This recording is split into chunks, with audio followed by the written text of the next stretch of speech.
everyone, and welcome back to another episode of We're Watching Star Trek, the original series. We're watching, not watching. I am Brandon, as always, and I've got Paul here still. Yo, what's up, people? It's Paul again here on a great day, on a great episode of Star Trek. Let's get it going. And I think Dan's kicking around here somewhere. Giddy up. No. Okay, we're done. All right, see you guys. We're not going to talk about Season 1, Episode 14, Balance of Terror. The original air date was not December 15th, 1966. It never happened because Dan just ruined everything. Yeah. Sounds about right. Gosh. Yeah. You ruined the entire timeline. Star Trek doesn't even exist. What are we even doing here? I don't remember. I don't know, but let's giddy up. I'm pretty sure that this is a show about WrestleMania now. Just about WrestleMania every week. Oh my gosh. Yeah, so the episode opens and we've got the crew attending some sort of ceremony as Scotty informs Kirk, who looks like he's going to be officiating some sort of ceremony. It looked like a ceremony. It could have just been like a really weird meeting. I actually thought it might have been a movie thing. I thought they were going to be like watching a ceremony. It's like some ceremony from across the spaceland or something like that, the way he was setting it up. Yeah, it was a really weird opening. But yeah, Scotty tells Kirk that, okay, I guess it is a ceremony because he says the ceremony will be broadcast on all viewing screens. So everybody around the ship gets to watch if you weren't invited. Like, why would you want to watch if you weren't invited? Maybe because everybody else has to run the ship. So that's probably why. Yeah, okay. A small room. You can't fit everybody in there. Yeah. But Bones then tells Kirk that there's a call for him from the bridge. So Kirk goes to the intercom on the wall to call the bridge and see what's up. And it's Spock on the other side of the line, and he informs Kirk over the intercom that Earth Outpost number 2 has not responded to them, and that Earth Outpost number 3 has gone silent. And I was like, oh man, Spock apparently was not invited to whatever this ceremony is. They didn't like him. Hold up, I think he jumped ahead kind of quick because you went all the way to the intercom thing that fast. That means did he already do the talking already? Do his little ceremony part, like the wedding thing, that quick? That comes now. So when they get done talking, they keep talking for a second, and Kirk orders Spock to maintain course for Outpost number 4, and says, "Hey, keep me informed if anything happens." And then he hangs up on Spock as Kirk does, and so then he heads to the podium, and then we get wedding music, and 2 crew members approach to be married, and Kirk starts officiating the ceremony, and then they get interrupted with the emergency alert. But I never even considered that they're out here this long and that 2 crew members would start a relationship and get married. Exactly. Same thing I thought too. I was like, I never even thought about that. 2 things though. I noticed she didn't have a white dress on. I thought that was kind of different. I guess that since they're military, I guess that's how they do it. And then I thought about what is the origins of the wedding music? Because it was the same. That's a good question. This is thousands of years in the future. I never looked it up, so maybe when he got to the Twitter, hit us up, let us know. Maybe we'll look it up eventually. I've been wanting to know because this is supposed to be 1,000 years in the future at the time or whatever, and it's the same wedding song.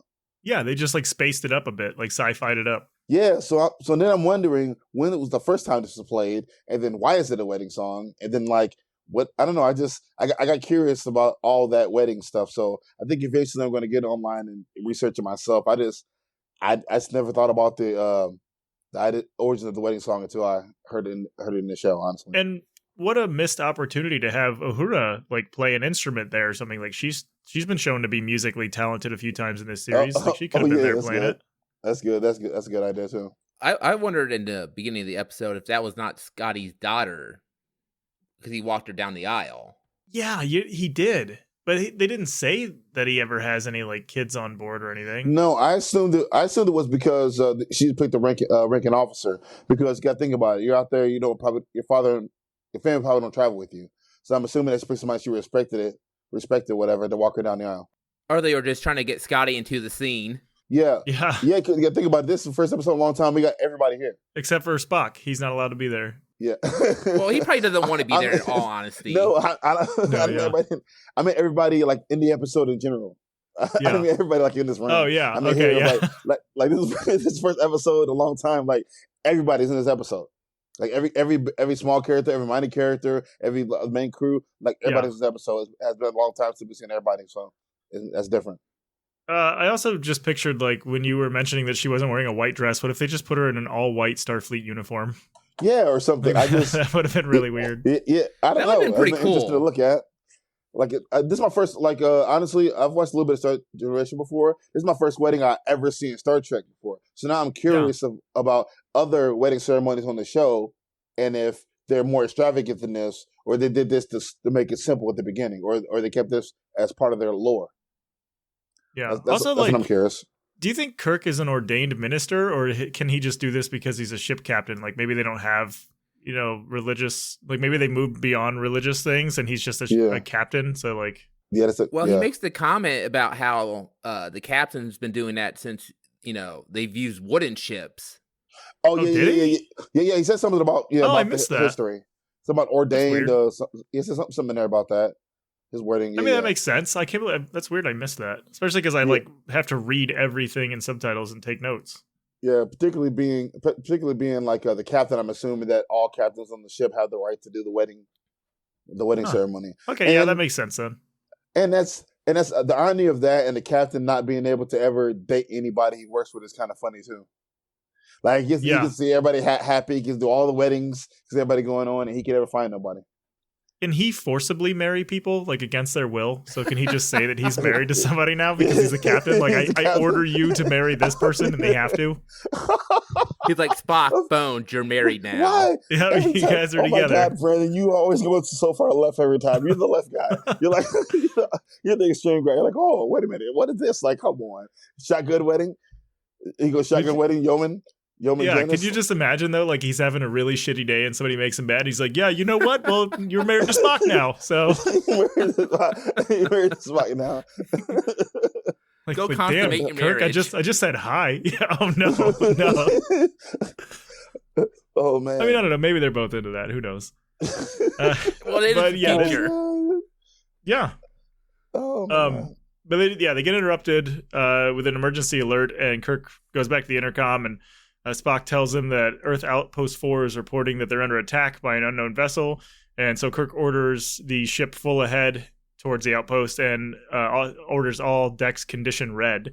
And then you see, like, shots of the crew scrambling through the hallway as we go to the show's opening. And the one thing I notice is, like, when Kirk is at the intercom here, Scotty is uncomfortably behind him. Like, just right up against him. Yeah. I think it's a camera angle thing. No, dude, he was crawling up there almost. He was trying to photobomb. He was trying to get his image out there. He's like, I really want to hear what's going on. Yes, I want some screen time, man. Come on. Yeah.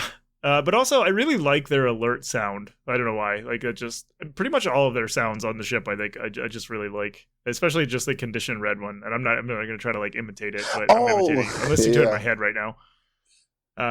But yeah, at this point, I was like, oh man, I already like where this one's going. Yeah, and then honestly, a small compliment to the show. For the time, there are so many different races in this show. I should notice that as much as I do. But it's crazy to me. I didn't realize, like, how diverse this show is. It's crazy to me. I don't remember shows being like this growing up, I guess. Especially for it was being nice in the to see 60s. some new cast members on the ship. It's crazy to me because, like, shows I grew up, like, from this time, have always been like one or the other.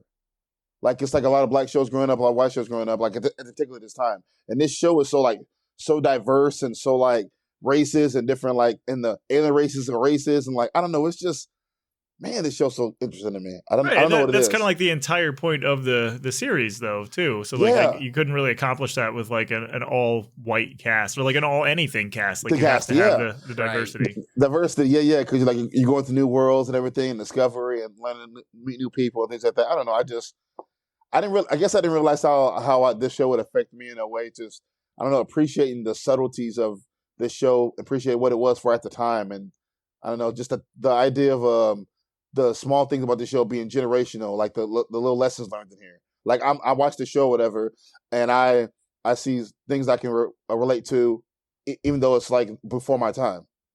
Right. I find that so interesting to me. Yeah. So yeah, we come back from the opening and we get a captain's log stating that they are patrolling the outpost guarding the neutral zone between planets Romulus and Remus. And Kirk explains that they received the emergency call from Outpost 4 and that they're moving to investigate and assist. So he's entering the bridge, and Uhura tells him that they have basically just restating that they got the message from the Outpost, which is the whole reason that he's there. And Sulu says that at their speed, which is maximum, that they're at maximum speed. And then the navigator says that they're about 8 minutes away from the Outpost. So Kirk goes over to Scotty, and Scotty tells him that, hey, I already talked to the engine room. I'm trying to get more speeds. Like, he already knew, Kirk was going to come over and be like, hey, can you I know we're at maximum, but can we be at maximum? Yeah, he knew quick. He's like, yeah. He's like, yeah, whatever. I'm pushing it. Yeah, like, I got it. Just back off, dude. Yeah, exactly. So then Kirk asks Uhura if the Outpost if they had any information about the attacking vessel, and they did not. So the navigator then says that there can't be much doubt about who's attacking, alluding to the Romulans, or I guess the Remisians. I don't know what they would be called. But I know, like, my limited Star Trek experience, I know that the Romulans are a thing. Yeah. So then Kirk goes over to Spock, and he's like, hey, put our star sector on the screen and show, where we are. So the map of the star sector shows up on the screen, and they get a little dot, like kind of like a "you are here" thing, and it shows that they're a little bit away from the Outpost, which is just outside the Romulan Star Empire, and then there's like a neutral zone between the two. So the Kirk asks Uhura to broadcast to all decks so he can deliver a message, and he explains to the entire crew that they can't risk any error or miscalculations by anybody, so like everybody's got to be perfect. Which, credit to Kirk here that he actually told the whole ship what was going on. Yeah, and after that, he also broadcast the map. I assume he broadcast the map so everybody can look at it too on all the screens too. Yeah, he kind of goes back and forth between like, hey, everybody, here's what we're doing, and then also we ain't saying shit, and everybody just gets bounced around in the hallways. Yeah, it's funny. It's funny because we complained about that before in this episode. He told everybody what was going on. He said, put the screen up for everybody to look at it. And also, they did something smart when he starts talking in a second. They do a lot of history. They explain the history of what's going on without having to explain it.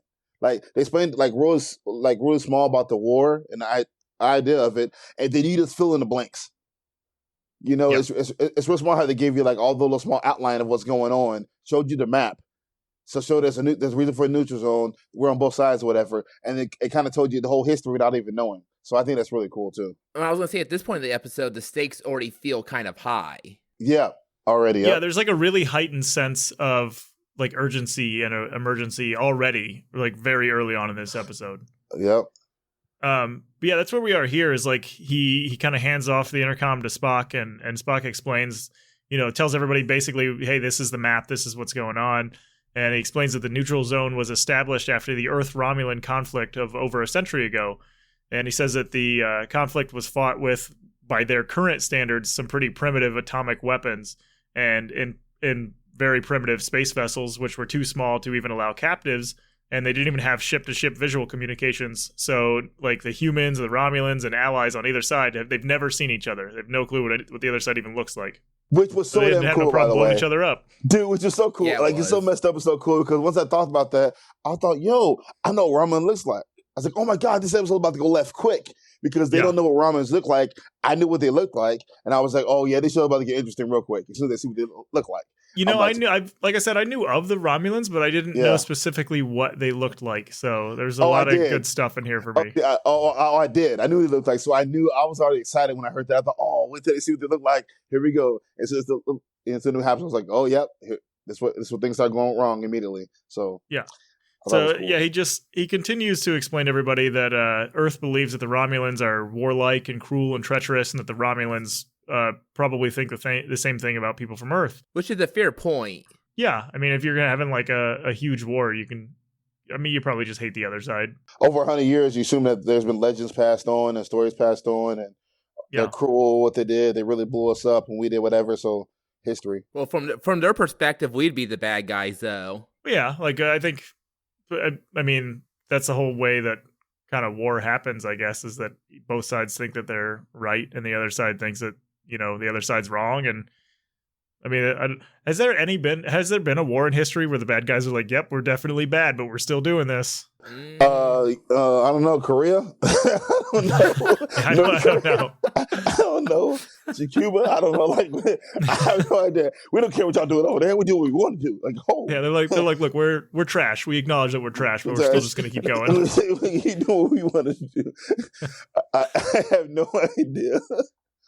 Oh, that's funny. So yeah, Spock explains that when they formed the treaty, they did it over radio, and that any entry into the neutral zone is going to constitute an act of war. So then Kirk takes back over, and he's like, look, we can't do anything about, we cannot violate the neutral zone, and, we can defend ourselves, but to avoid war, the outposts, the Enterprise, all of us, we're all expendable. And that's the point where I was like, damn, like, this is really good stuff, but also they really did a good job of just straight telling you the history and like explaining why this is a big deal, but also not making it boring. Like high stakes stuff, good history. They did it in like 30 seconds. Like somehow they took a whole 100 years of history and put in like 30 seconds to a minute. And you're like, oh, I know everything. Like that quick. And it's just, and I think, and here's another part about it. We're only 14 episodes in.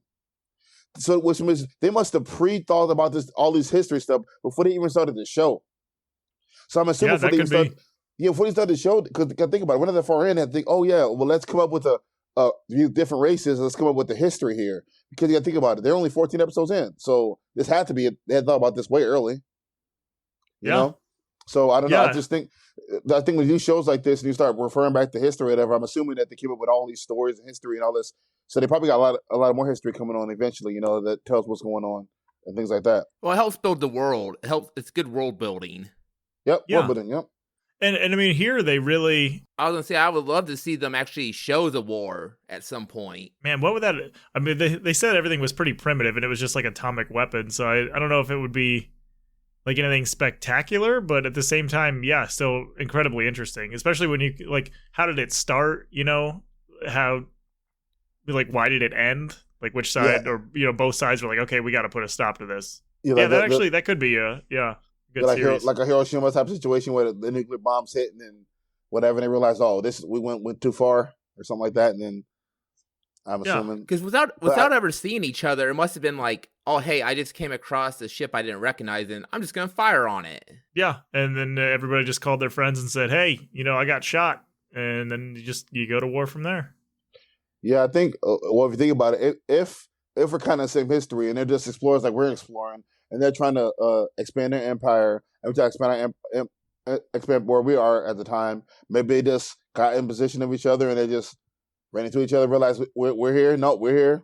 War it is, Yeah. Which is kind of funny since the universe is so big that you actually have to fight over territory. Right. Yeah. Well, I mean, I guess at that point, I'm not saying it's an excuse, but with a limited ability for space travel, like the universe is huge, but where we can get to is still incredibly small. So, I mean, you know how people are. Like, we'll fight over an inch. Yeah, yeah, that's mine. Yeah. Oh. Yeah. So after the history lesson, the navigator, who is we only get his last name, which is Styles, because Kirk calls him Mr. Styles. And he starts talking about intercepting the Romulans, and Kirk just cuts him off, and he's like, well, how would you even know what a Romulan ship looks like after, not seeing anything for a whole century? And Styles says that the Romulan ships are painted to look like giant birds of prey, which, I mean, maybe 100 years ago, maybe they moved on to something else, like they got a kangaroo on it or something. You don't know. But the old kangaroo ship?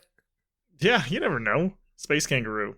That means they're from Space Australia, and you don't want to go there. You think everything in real Australia wants to kill you? Wait till you get to Space Australia. Right. By the way, when Kirk said that, what would you even know what a ship looked like? I was like, yo, sometimes they say something so simple that sounds so intelligent. Yeah. I didn't think about it. Like, I knew about it, but I was like, oh yeah, they'll know like for a split second, I forgot that they don't know certain things. Like, they don't know what a ship looks like. They don't know what they look like. They don't know what kind of weapons they have. They're not sure. Like, there's so much unknown in this episode, which makes it so intense. Like the intensity is building up slowly, slowly, right. Ready to explode. So like it's 10 minutes in and you're like, oh, you're sucked in. I can imagine, I almost wish I was a kid watching this to have that, that kid joy as a kid. Oh, I know. Something. Yeah, like seeing this for the first time, like along with everybody else. Yeah, along with everybody else as a kid or whatever, and imagine how cool it was. Because like, this is one of the episodes right here where I'd go to school, tell my friends about like, hey, did you watch Star Trek? Oh yeah, dude, this would have been the talk until Yep. like the following week's episode. Yeah, it would have been. Oh my gosh, do you see the episode? Like, I can't wait to see next week. This is so good. Like, this would be the ones I would go to school and talk about with somebody. I get to tell you guys about it because you guys are my guys. But like, I just imagine like being a young guy going to having that excitement to see something like this. Because like, I'm not saying it's like Marvel-esque, like exciting for me or whatever, like huge movies, but like the intensity is so good in building in this episode. It's just, it's so good, man. Yeah, it's so good. So after Styles makes the bird of prey comment, Kirk gets really sarcastic and he's like, well, I didn't know history was your specialty. He's like, you never take an interest in me. Yeah. So then Styles is like, well, it's family history. And he says that there was a Captain Styles in the Romulan War, along with 2 commanders and several junior officers, and they were all lost in the war. And so Kirk is like, well, that was their war, Mr. Styles, not yours, and don't you forget it. And so I'm immediately like, all right, Styles is a problem. Get him off the bridge right now. Like, we've been here before. Every time. It's Kirk's weakness. He gives people way too many chances. Dude, yeah, it's funny because it's always that one guy on the bridge who doesn't, like, he's the one new guy that's always the issue. It's not our main characters. It's the one guy that's had to add, like, oh, he sucks. Like, oh, let's get rid of him. Yeah, what is it about the navigator position that makes them be a problem? Because everybody that sits in that seat is just, they're always a problem. Yeah, exactly. They voice their opinion, and he doesn't appreciate that. Yeah. Yeah. I don't. They're just acting like every time they've been an issue. So apparently, we need to get this seat filled with somebody of intelligence. Kurt's good everywhere else. Just that one seat right there, we got issues. Yeah. I also thought it was funny that Kirk had those 2 like sarcastic remarks, and that Styles just kind of had the answer for it. So Kirk just got mad about it and got even more sarcastic. Yeah. Like, he's like, I got you, you little bastard. And he's like, oh wait, you actually had an answer for that. Never mind. So yeah, then Spock kind of interrupts the whole thing and says that Outpost 2 is within their sensor range, but that the sensors are reading indefinite. But Outpost 3 is reading just dust and debris. And both of them are gone, and the asteroids that they were constructed on were pulverized, which, first of all, like, asteroid base is always good in my book. Like, that's always, it always looks cool as hell. Yeah. But also, like, whole ass asteroid got pulverized, so that's not Dude, a good thing. And then my issue was, I don't like the word pulverized. Yeah, it's weird. It's just a weird word to use. Like, oh, I got pulverized. Like, I almost looked it up. Like, is there another way of pulverize something? Because it's just the way he used it. I don't know. It's almost comedic in like explaining the way something gets destroyed. Like, like pulverized. Like, I'm gonna pulverize you. Like, like I thought he would just say destroyed. Like, oh, it was destroyed or something. No, it got pulverized. It's slightly better than wrecked. Yeah. Then he says like disintegrate later. All those other words. I'm like, why don't you just say like like pulverized? I don't like that word. That's just me being me. I'm picky. Yeah, so then Kirk turns to Uhura and tells her to report their position and status every 15 minutes to the nearest command base. I think he says every quarter hour, but that's 15 minutes. So then he tells Sulu to call out all hands to battle stations, and Styles, he tells him to energize the phasers and set all weapons to full power. And I'm like, damn, dude, here we go. Like, please let this be something good. Yeah. Like, they'll just build all this up for nothing. Yeah. I'm glad Kirk didn't waste any time to actually get the weapons online to full power. Yeah. He says everything full power. He said phasers to full power. He's like, I ain't joking. Like, what the hell's going on? Yeah. And I think that's what really helped this episode for me, is that Kirk was serious this entire thing. Like, he is just not screwing around. Yep. Like, it's a very serious situation. Like, turn on the weapons, like, get them powered up. Like, everybody go to where you're supposed to go. Like, this is why I made you do that drill 1,000 times a couple weeks ago. Yeah. Security. I'm surprised there wasn't like a security alert insert with guys walking around with guns. Yeah. Point them at each other. Yeah. But then we get another thing that I really liked here, which was Styles called the phaser control room to have them energize the phasers. And I'm like, you don't see enough of the communication between, the specific jobs and then the engineering rooms, because you mostly just get Kirk telling people to do stuff, but he can't contact every section of the ship. So like, there has to be communication between, the guy controlling the phasers and the people powering the phasers. Yeah. Okay. I didn't think about that. So he calls the phaser room, tells them energize the phasers, and of course it's the couple that were about to get married or working in there. Yeah. And we had a weird little scene where the woman makes a little joke about, how they got interrupted and now, he's not going to get off the hook that easily. Yeah. But then he gets super serious and he's like, well, I'm still your superior officer and then you need to get with it. I'm like, damn, dude, like just making a joke. Yeah, but he says mister. Get with it, mister. Though. Yeah, mister. She's like, damn, I know how our marriage is going to be. Yeah, exactly. Also, how the hell is he allowed to be in charge if they're getting married? Like, that's a fraternization. Okay, see, apparently it's not. It's okay in this one. Apparently, yeah. Apparently it's okay. So I don't think I thought about that myself, and I thought, oh yeah, this ain't where I work at. My bad. Maybe they got different rules. Yeah, I just really like that we got scenes of like everybody getting ready for all this stuff, and even if it was just an excuse to show the married couple again for some reason. Yeah. So we're back on the bridge, and it's announced that they're 5 minutes away from Outpost 4, and Spock says that they're still showing, the outpost is still showing on the sensors, and Uhura says that they are regaining contact with the outpost. So she turns it on the speakers in the ship so everybody can hear, and Commander Hansen of Outpost 4 tells them that Outposts 2, 3, and 8 are already gone, and he says that they were destroyed by an unknown weapon, that they were alerted and had their deflector shield on maximum, but the first attack that they took just absolutely blew it away. So Kirk asks, hey, what vessel was it that hit you guys? And he's like, Hansen says he can't find it because it seems to have just disappeared. So then they turn on like their visual screens so the Enterprise can see Hansen and he can see them, and they see Hansen and he's at like a command post and it's just like surrounded by fire. And it's just like that meme with that dog that's in a house on fire that says this is fine. This is fine. Like he's just chilling in there. He's like, this is fine. Everything's just on fire. I don't get this. Like I understand it and I get what they're going for. I just don't get the look at him while he's all dried up and then while the flame is going on. It looked weird to me. Like I get what they're going for. It just looked weird. I don't know. Yeah. Hansen's actually like, this is not fine. Normally there is much more fire than this, and the attack put out some of the fires. So everything's not okay here. We need more fire. So Hansen actually says that they are a mile deep within the asteroid, and the asteroid is almost solid iron, and that the weapon did all of that damage through their deflector shield. So they did a really good job of like building up whatever this weapon is. It's absolutely insane. Like the Death Star. Done that kind of, exactly. Yeah. Made it almost like sound like the Death Star, honestly.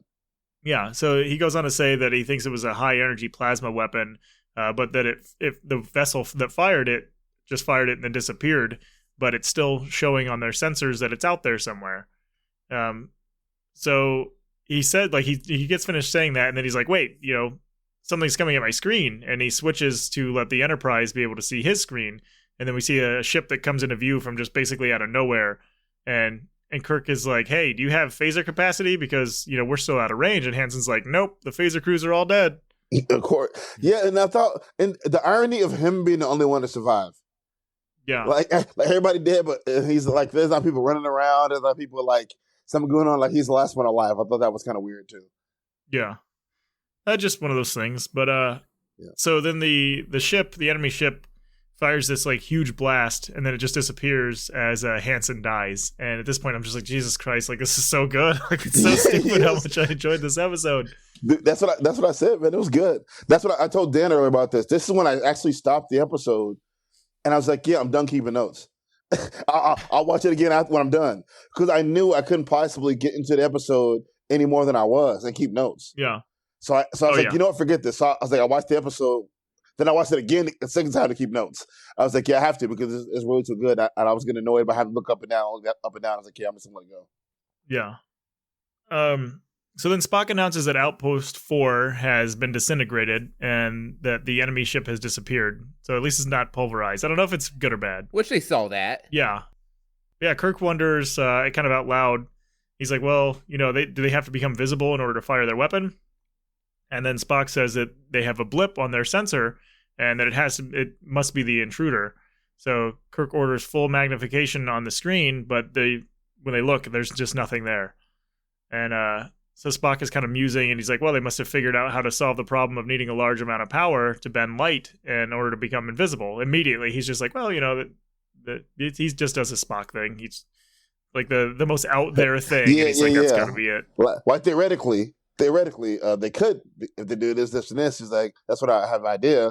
But he knew how to solve the invisibility problem, but he didn't know. It's like, oh, they must have did it. Yeah. Like it was a really quick. And honest, he said it, and I didn't even question. Yeah, he can't. he said, and I was like, okay, yep, that's what it is. Let's keep moving. Right. Like I didn't even.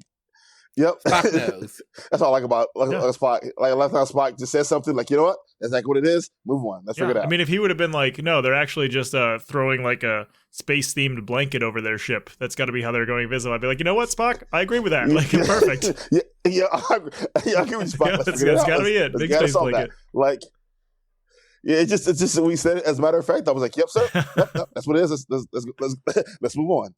Yeah, so then Kirk orders Uhura to tell the outpost to inform them if they have any sightings or readings in their area. And Spock notes that the blip on his sensors has changed direction in a like leisurely manner. So he suggests that maybe they don't know that the Enterprise is there. So then Kirk kind of wonders, and he's like, well, maybe the power that they need to be invisible renders their sensors useless, which is like a really bad design. But Spock says that the ship is taking the exact heading that a Romulan ship would take, which would be towards the neutral zone. Kirk orders them to do a parallel course, and he wants to mimic the movements of the other ship move for move. And he tells Styles and Sulu that he wants the enemy ship to think that the Enterprise is an Echo, and that they are not to cross into the neutral zone without his direct orders. So then they cancel the battle station's order, and they keep the crew on standby alert. The way Kirk mind thinks, bro, it's brilliant. Like, oh, I want to follow him move for move to make it he's a reflection or an echo. I don't know why, but he said that. I thought, you know what? That's what we're doing, Kirk. You Captain, let's do that. Like he's showing off the skills in this episode. It's just really cool. Yeah. Like it's like with like the carbonite maneuver one where, it's like when Kirk is at his best when he's happened to think smart and use his brain. And when he has to like think on his feet. And think on his feet, yeah. He's like, that's when he acts his best or whatever. And Spock is always the best when it's tactical. But for some reason, when things need to be tactical, Kirk's even better than Spock, which is weird. Like Kirk seems to do the best of thinking like illogical and logical at the same time. He thinks both ways at the same time when things are going like crazy like this. I don't know. He just the way they write him the ideas is really cool. It shows why he's the captain in this episode. Yeah. Oh, I agree. He's able to take everybody's information and come up with ideas real quick and make it work. And I don't know. He just processes everything in an instant and makes a decision. And that is why he's a captain. Yeah, makes the decision immediately. And then after he makes the decision, he's like, okay, then here's that next step. And the next step. And then he never questions the decision after he's made it. He questioned it before he made it, but after he's made it, the decision has been made. And then whatever's next is next. Yeah. And like, just my experience from, I know I've said I've played Star Trek Bridge Crew, where every time we play, the group that I play with, they want me to be the captain because it's a very hard role to play in that game. And like the amount of information that you have coming at you at once is just absolutely insane. So like I frequently make the wrong move because I'm not Captain Kirk, but I just can't imagine like the things that he has to think of, because like just a few things I had to think of in the game are like overwhelming, but like he would just have to think of just basically everything. And then like also if I die in the game, I don't care, we just restart. But there's no high stakes for you. Yeah. Yeah. But then we also get a cool little bit of like a look about how some of the ships work as well, because if they're posing as an echo, then does that mean that the ships pick up their own like energy readings from where they were? So like do they constantly do they constantly like pick up the basically like their own trail? Oh yeah, because he has to follow them almost exactly, right? To be an echo. So how can the ship anticipate what direction he's going as he's moving? Yeah. I wonder if it's not something to do with like the warp drive, how it warps space, and maybe like there's a trail a little bit left over. Yeah, like it just puts off some kind of like emission or something that their sensors pick up. Yeah, I'm assuming. Yeah. So they cancel the battle station's order and they keep the crew on standby alert. And then Styles gets real mad and he reminds Kirk that the Romulans crossed the neutral zone and attacked the outpost in a sneak attack. And Kirk's like, hey, are you questioning my orders? And Styles is like, no, I'm just pointing out that they could have a Romulan spy on board the Enterprise. And Sulu agrees with this. He's like, yeah. That kind of came out of nowhere. It did, yeah. And yeah, How do you jump to that conclusion that there's an automatic spy on the Enterprise? Right. That's exactly the note that I had at the end of this. Is like, how did you get there? Like, yeah, and I think that what they're trying to do, they overdid it. They're trying to be the subtlety, because 2 seconds later you're going to see that he looked like Spock, so he of course he's a spy. But they didn't need to say that. Yeah, like I get the setup now, but watching it for the first time, it's like, what the fuck is this? So I don't know. Like, they haven't brought anyone on board, so how they're a spy on board? Well, yeah, right. And the bigger issue is he didn't have to say that. Like he never had to say there could be Romulan spies on board. What they could have did was take that one. If you take that sentence out and let the scene go on, and then show the imagery, and then look at Spock, we're automatically think he's a spy. You don't even have to say it out loud. Right, that would have been a better way to do it. Yeah, that'd have been a better way to do it. Yeah, just like, and look at them like, oh my God, they look like Spock. Like, how do you know? Do you know what they are? Like, immediately. You didn't have to add that line. So when you add that line, it makes it like a little too obvious or too crazy. Like, how'd you get there so quick when there's no way Romulan's been on in our area at all? Yeah, and they've had one on the ship this entire time, just waiting for this exact moment. Yeah, I get all that. They know, they look like a tentacle monster. Yeah, for real. Right. Yeah, for real. Yeah, I can do. If they take that, like, this episode's almost perfect. If they had took that line out, it would have made that whole part more intense. Yeah, it was just an unneeded bit of dialogue there. Yeah, about 2 lines too much. Yeah, but for some reason Sulu agrees, and he thinks that they should keep all the decks on security alert, and so Kirk agrees to the security alert. And then Uhura picks up a communication from the Romulan ship, and she says that it sounds like it's broadcasting some sort of code. So Spock picks it up and says he thinks he can get a picture of the enemy ship's bridge. And they put the picture on their screen, and so we actually get to see the Romulans in their ship. And then one of them does like the dramatic turn, and he looks like a Vulcan. And again, I was like, Jesus, like it's just really cool. Like, I don't know why this episode is just it's good. Yeah, I knew what they looked like already, so like I knew what was gonna happen. I saw it, I was like, yeah. I knew I've been waiting to win. I was like, as soon as they showed him, I was like, hell yeah, this is where it gets really intense. Your point to you earlier in the episode, Paul, about witnessing this live as a child, that must have been mind blowing. That's what I'm saying, man. Dude. Like I wish I had. I wish I did. I had to do that. Whatever. I just wish I had. Then you also think about, like, it's cool that the people on the Enterprise are the first people to see Romulans in over a century. So like it's just another thing they get to add to their resume. Like, yeah, we killed a salt vampire. We saw a play. We saw some Romulans. That was cool.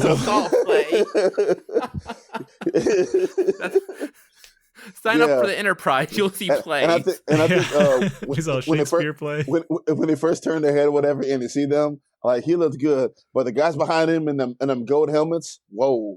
Yeah. Like I was going to say, those helmets, I mean, at first I was like, what in the heck? But I got used to them pretty quick, though.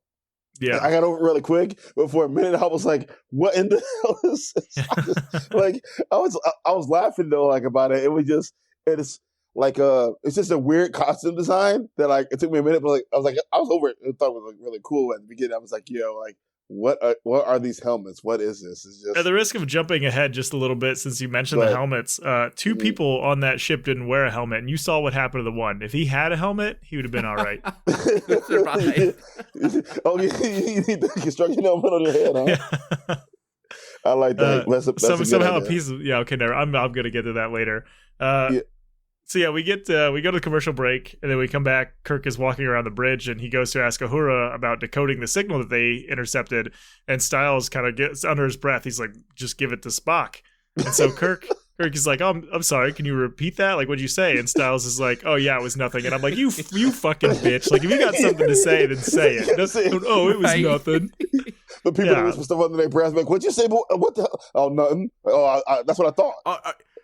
Are you saying Spock is a good person to decode stuff, or you're saying that for another reason? You're saying what he looks like. Yeah, so like Kirk pulls probably the best power move. Like, okay, McCoy has pulled some good stuff with his, this is going to be an official log and you're going to have to answer it kind of thing. But Kirk here orders him to repeat what he said, so he can't not say it. So he's like, "Oh, I was just suggesting that Spock could translate the message because he's a bitch." And Kirk, he's like, "Am I to assume that you were complimenting Spock on his ability to decode?" And Styles is like, "Well, I'm not sure." And so Kirk, he says, word for word here, he says, "Well, there's one thing you can be sure of, mister. Leave any bigotry in your quarters. There's no room for it on the bridge." And he's like, "Do I make myself clear?" And Styles is just like, "Yeah, I'm a bitch. You're right." What a great line. Yeah, absolutely. And that's the irony of this show. Like I said, like this show is so relatable to now with even that subtle thing of like him being like, "Yo, we're not accepting that on our ship. Like on my ship, I don't care what race you are, what kind of creature you are, what kind of whatever you are. If when you're a person on the ship, we don't have no prejudice against anybody." I don't know. I felt that when he said that, and then I thought about it. And this was when in the 70s when this show was created, whatever. I don't know. It's just really cool, good, really cool writing. I like it a lot. Yeah, I think he should have taken it ahead of its time. Yeah. But I think that Kirk should have taken it a step further and not even leave that shit in your quarters. Like, don't bring that on my ship or I will flush you out with the trash. Like, you'll be right out the airlock, guy. like, listen, I lose people on this ship every day. You can come up missing and nobody would question it. Like, he jumped out himself. I just won't put it in my log. Yeah.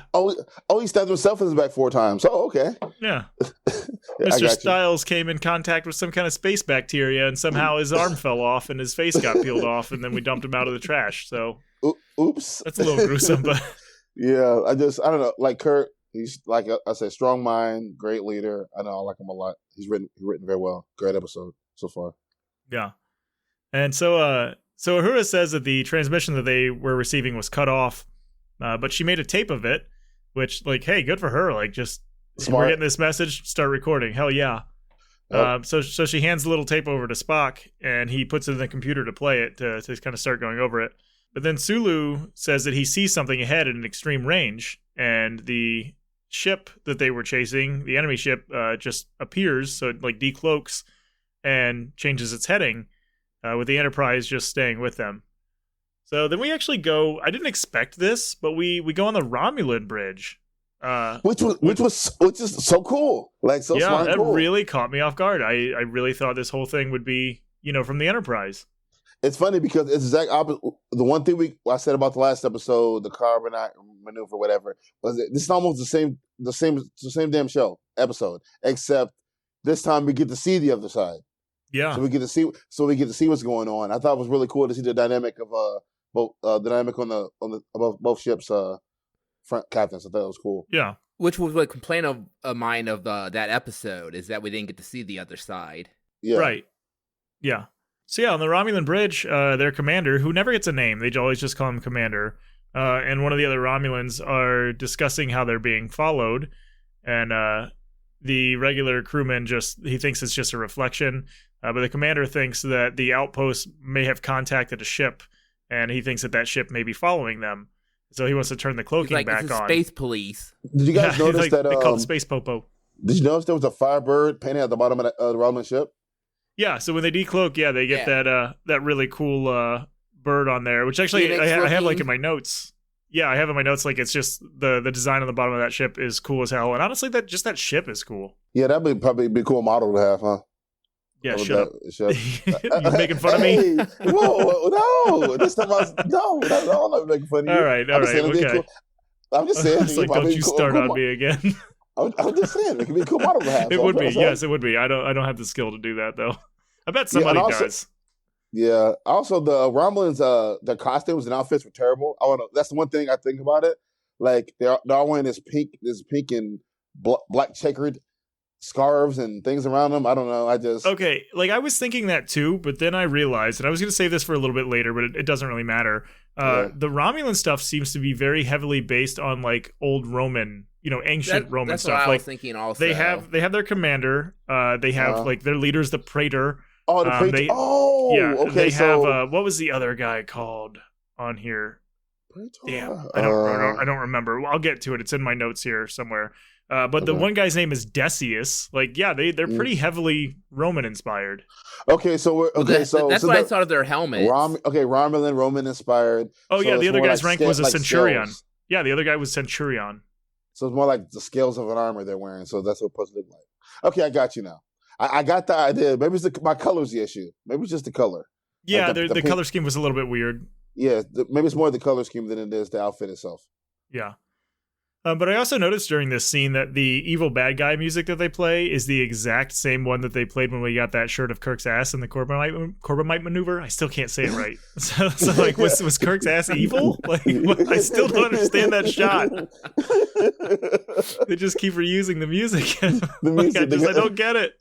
Because the music they can afford, they just use it over and over again. Yeah. So yeah, then on the Romulan ship still, this older man appears and asks why the other ship isn't attacking them, and the commander thinks that the ship is studying them before they attack, and he's like, well, that's exactly what I would do. So then a different Romulan guy approaches them, and the commander is like, hey, you broke the rule of silence and you dispatched a message. That's the code that they had picked up on the Enterprise. So the crewman, his name is Decius, and he's like, no, it was only in code, and it was just to inform the Praetor of our glorious mission. And the commander says that instantly. He's just like, hey, you know what? You're reduced 2 ranks and get to your post. Like, he's just not even messing around. He's like, whatever you were, you're 2 below it. Dude, that was dirty. He was like, yo, by the way, like embarrassing for everybody. Like, yo, 2 ranks down, go back to work. Like, yeah. I can't carry it for a minute. Can I get a tear? Can you give me a moment to give me? You know what's funny? Yeah, I feel like Spock would do the same thing if he was the captain. Do you think he would be like that quick to do that though? Yeah. I mean, I guess if it was a logical choice. If you got radio silence and you break it, I could see him demoting you. I can see. Yeah, but I think I kind of feel like the Romulan guy acted kind of out of anger though. Like Spock wouldn't act out of anger. Yeah, Spock would have just logically came and did whatever he needed to do to make sure he never did it again. Like I feel like he reacted in anger, like he docked him to and sent him on. That's the one thing I think. I think maybe that's the difference between the Romulans and the Vulcans, as far as I know. They play off their emotions. Yeah, like Romulans are like that, but they claim out their emotions, and Vulcans don't. So maybe that's why they're not the same race anymore. Could you imagine though? Like, could you imagine just getting like disciplined or dressed down by Spock? Like, you send this message, and then you have to you tell him, he's like, I have searched every possibility for why you would have done what you did. And logic concludes that you are an idiot and you are now getting deranked. Like, he's like, that's the only thing I can come up with is that you are clearly stupid. Like, that is what logically that makes the most sense. Yeah, that's what not only that, but I'm gonna put that in my log for the reasoning for you guys. Demotion. Like, it's in the official logs. Like, oh, that guy's stupid. Like, hey, Spock says, you know. Yeah, because if you noticed, I feel like the emotions depicted by the Romulans are a lot more intense than Spock's. Yeah. Spock had, I guess to say he doesn't have anybody, he suppresses them. Sorry, go ahead. Yeah, he suppresses them and he keeps with like balance, whatever. So I kind of feel like maybe I'm not sure the history, I'm guessing top of my head, maybe we'll learn later, that the Romulans have embraced their emotions in there where they are, and the Vulcans just didn't want it, and then assuming they fell apart over thousands of years. And if you know, every time you see the Romulans, if you watch an episode, every time you see the Romulans or whatever, like their emotions on their face, you can read them, but you can never read Spock at all. So I wonder if they ever do like address that, like how, I mean, again, I'm getting a little bit ahead because of what we find out later between the Vulcans and Romulans. But yeah, I wonder if they ever do address like that whole kind of split thing in any series. I'm assuming they'll come up with it, or that's another TV show they might make in the future. Yeah, just the origins of that. Yeah. So so the old man, the older guy, which they called Centurion, warns the commander that Decius has friends in power and that he should be really careful about it. And the commander just kind of blows him off, but they have a quick discussion just about what they're doing, and the commander expresses his concern for starting another war, and he really seems to like just lament kind of what he has to do here, because he's like, oh, we go do this thing, and what do? We just bring home another war. And like he seems like he just doesn't want to continue this cycle of war that his leaders are set on. Well, why were you blowing up planets then? Because it's his duty. Like it's his duty. Yeah, they kind of established that like he's torn between like doing what's best for his people as a whole, but also doing his duty. Like he doesn't want to go start this war because it's just bad for their race to continue doing this. But at the same time, like it is his job and like it's part of his culture that he's bound to do these things. Yep. Which is funny because if I remember right, that's how we met Captain Pike in the pilot episode too, where he was literally at the end of his wits with the war and he had lost so many people, or whatever. And then the first time we see this captain, he's after he's kind of this war. He's trying to depict what he wants to do and rethink the way he's doing things too. So I found it was kind of interesting how introduced to the captain was kind of sentimental. Like you knew they were the enemy, but at the same time he cared about their feelings at the same time. Right. That was really clever put. Yeah, they kind of establish him as not being like, he is the enemy, but he's not like a bad guy. He's just, he's doing what he has to do. The same thing that Kirk is doing, what he has to do. So it's like, neither one is. Right. There's no real bad guy here. So we're both doing our duty. We have to do this for go war or whatever. So it is what it is. Right. So yeah, they just continue on their course, and then we go back to the Enterprise, and they continue to follow the Romulan ship towards the neutral zone. And Styles says that they're going to enter the neutral zone in less than an hour, assuming that they don't turn back. And Kirk just like shoots him this dirty look, like, "Dude, will you just shut up already?" He's like, "Yeah, like I'm tired of this." Yeah, he's so smart ass. The whole show's like, I'm surprised Kirk. I want Kirk to hit somebody if they say something to him one time. Just smack him. Just a like, backhand. It's not gonna be like, this is sure everybody's not like, this is what rest y'all get. Like, shut up, I'm captain. Stop questioning my authority. He's like, I told you a couple of weeks ago that this is not a democracy. Yeah. He's like, I didn't ask for your opinion. You embarrassed me in front of her. Smack, he's like backshands them, and then he orders them not to rub it. He's like, just let it burn. Let it sting. Oh, man. That's it. You're getting married. You and Spock, get up there. Spock's just married to everybody at this point. So yeah, Scotty calls and tells them that they've brought some debris aboard from Outpost 4, and Kirk is immediately like, get it to the briefing room, like, let's go. So they head to the briefing room. And why bring Styles? Like, just why? Just don't sit down. But I did notice as soon as he got up, somebody replaced him though. Like they had the B team. They had the B team sitting there ready to go. But then who replaces that guy? And then who replaces that guy? And it just keeps on going until eventually there's just a line of people outside the door. Yeah. Yep. And then eventually nobody's doing the dishes or washing the laundry, and everything goes to hell because they're all just busy taking everybody's place. Oh man. Yeah. So they go to the briefing room, and they look at this piece of the Outpost's protective shield, and Spock says that it's cast rhodinium, and that it's the hardest substance that they know in their science. So then he just like squeezes it, and it just absolutely shatters, like just almost explodes everywhere. Powder. So he says that their lab theorizes that an enveloping energy plasma was used, forcing it to implode. So McCoy says that he's like, hey, millions of lives depend on what we do next. And Spock replies that, they also depend on what we fail to do.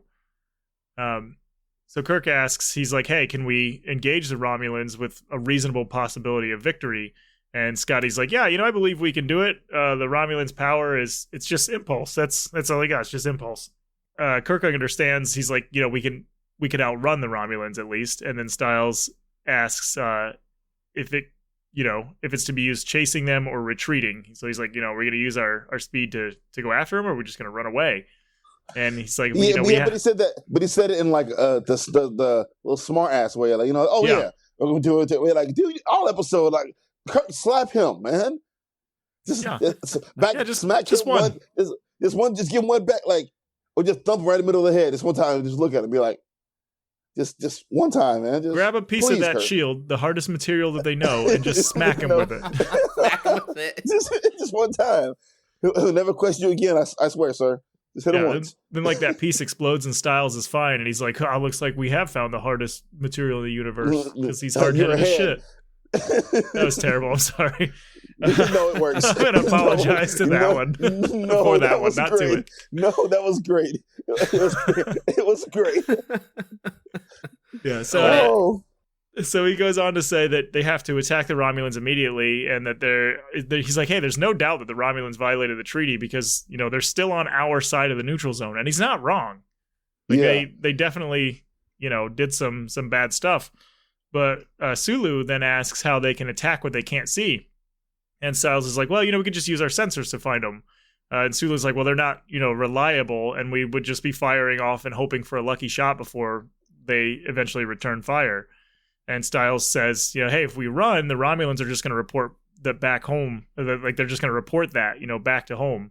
That basically, we're weak and we ran from them and we're scared. And Sulu's like, well, what if the Romulans can report that they destroyed us instead? So like some really good, like, they both have good points. Back and forth. Yeah, kind of the whole both sides of the subject, whatever, for different persons in a group. And then, like it's kind of good that everybody was in agreement about what to do. Right. Like Bones was all about life and talking it out and see if we can communicate, and Spock's a logical one. And dude's the emotional one, like, no, we had to go to war right now and do everything. So each person had different points or whatever, and it was really cool to see them talking together about it. At this point, if you're in that room trying to make a decision, what would you do? Oh, that's a good question. Oh, I'm Team Styles on this. I'm Team Styles. The way he approaches it is wrong, but I think that he has the right idea. Like, it's very obvious. The ship showed up. It wrecked 3 whole fucking outposts. Like, you can't just let that thing leave. No. Plus, agreed. And assume you're about to say in a minute that Spock comes to that conclusion himself. You're about to say right now, I'm assuming that you got because when Spock says, if they're just like me, something like us, then if he show weakness, well, I guess everybody's going to come through. It's just the way Spock lays it down. I was like, okay, so they're kind of like Spock. If they see weakness still coming, Spock worded it better. Yeah. Like Spock says exactly what he said, but he worded it without all the rhetoric behind it. Right. That's something about life. Sometimes we got the same message, but there's a lot of dumb stuff in the message you have. It's hard to communicate the point. That's why I'm glad Spock made it real simple. Like, hey, what he's saying is right. Yada yada yada yada.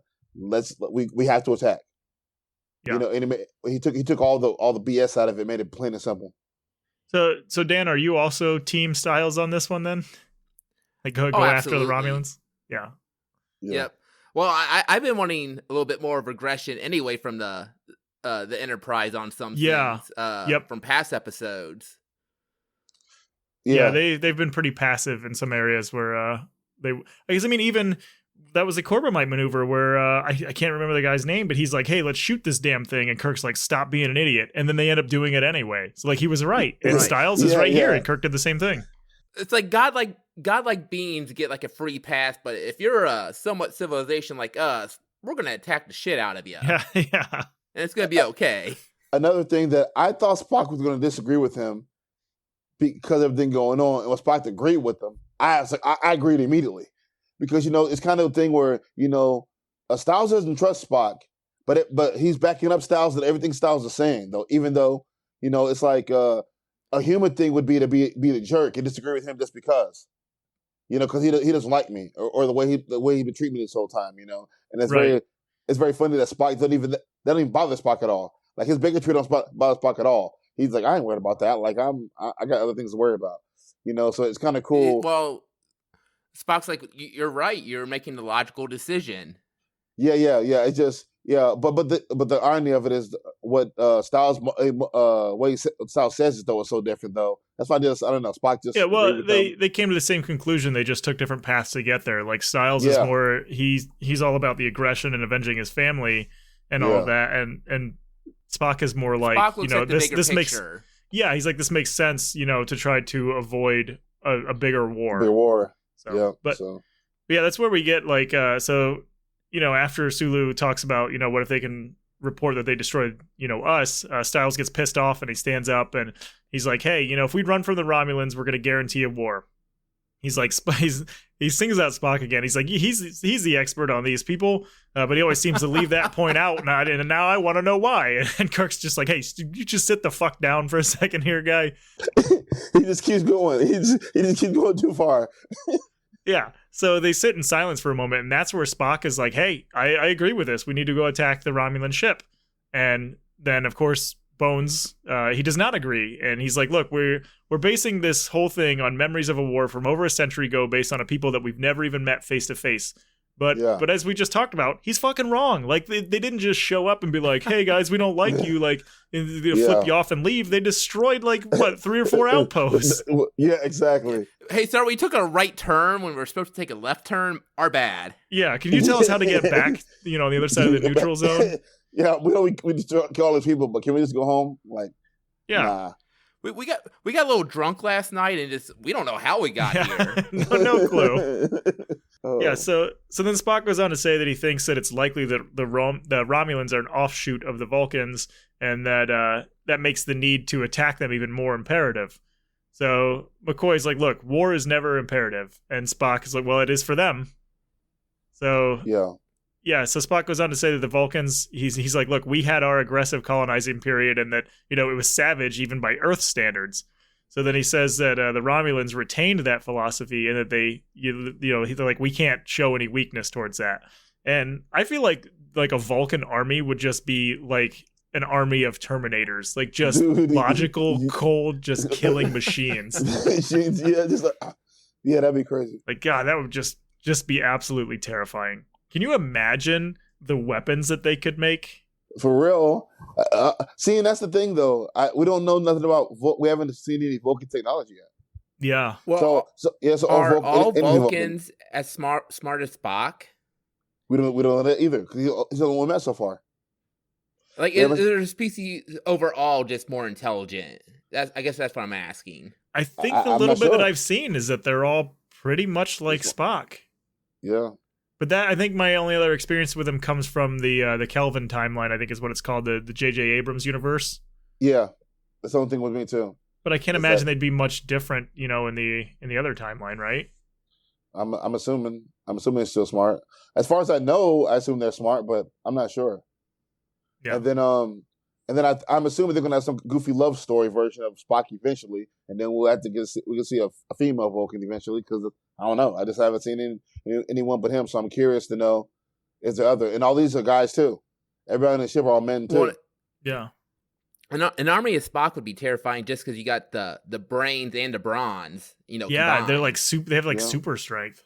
Yeah. That's what I was wondering too when he crushed that like shield plate thing. Is like, was it really messed up, or is he just super strong? He's like, this is the strongest thing we have, and he just crushes it with no problem, just because he can. He's like, don't you bitches forget this.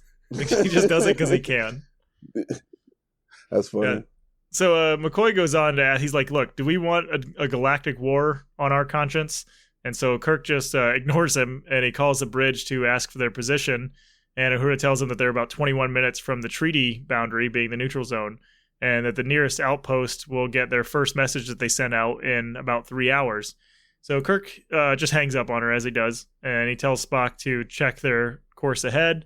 And Spock says that the intruder is changing their course and heading towards a magnitude 7 comet. So Kirk, they all kind of agree that if the Romulan ship passes through the comet's tail, it's going to leave a trail of the debris, even if it's invisible. So that's how they're going to be able to track it, which is super smart.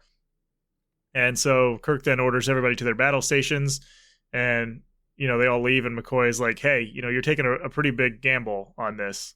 And then we go to a commercial break, and again, I'm just like, it's good. Like, this episode is so damn good. Everything that they do is just good. Like, this whole meeting thing was fantastic.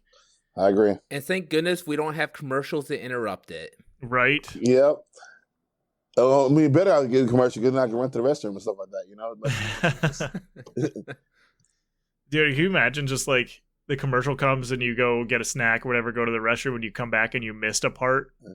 I'd be mad. I happened even before in real life. It happened to me though when I was younger. When before we had all this actually, stuff. I guess. Yeah, we're all you just straight up missed it. There's no rewinding it. Yeah, I'm assuming these kids growing up nowadays are like, what's a commercial? Like, you know what a commercial is? Like, you don't know what a commercial is? Like, Budweiser was that? You don't know about that? Nothing? Like, oh yeah, I saw it on YouTube. Like, I don't know. I don't know. It'd be like, what's a commercial? TV commercial.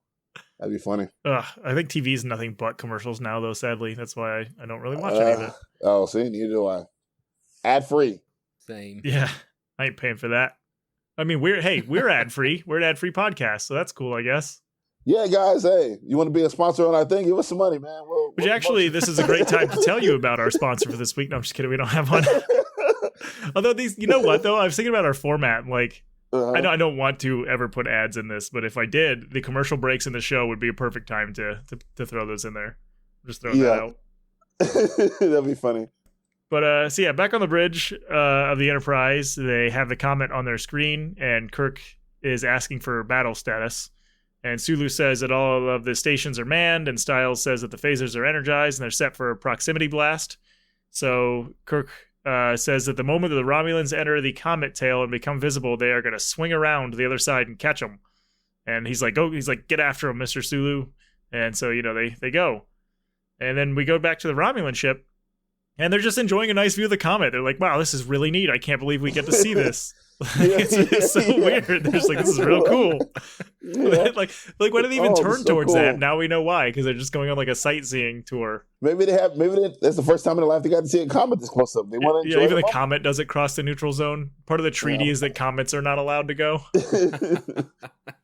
So the commander is like, hey, the particles of the comet are going to obscure, our enemy ship's sensors, being the Enterprise. And I always type, or I put Enterprise in my notes. They never actually say it, but it's just so we can better keep track of it. Yeah. So then they go and they enter the comet's tail, and the commander says that once they're fully obscured by the comet, then they're going to turn to face their enemy. And then one of them points out, he's like, hey, that reflection that was following us, that's not there anymore. So the commander is immediately, he's like, okay, escape maneuver 1. And then, they take action and their ship kind of starts just shaking everywhere. So he's just another captain that's immediately on it. Like he had that look on his face, like something is not right. Like we need to change this. Yeah, exactly. It kind of showed you the Kirk of him in a way. Like he's like, oh, wait a minute, something's wrong. Decision making quick or whatever, quick on his feet. Made decisions. He looked on his face like he was shocked for a minute, like, wow, I can't believe he thought what I thought at the same time. Yeah. But then I was wondering, they have escape maneuver 1, but what if the guy that's in charge of the maneuvers, didn't study the maneuver playbook, so he just does the wrong one? He's like, give me maneuver 1, 4. But he actually does maneuver 7, so they just start doing a cartwheel for no reason. Yeah. What the hell are you doing? Unlike our Enterprise, whatever, they do training things all the time to be perfect. Yeah. Yeah, gotta get that 100%. Yeah, but this team is amazing over there. Hey, what are you going to do with that 6%? Yeah. We know. Be like the Romulans, apparently. Everything in step.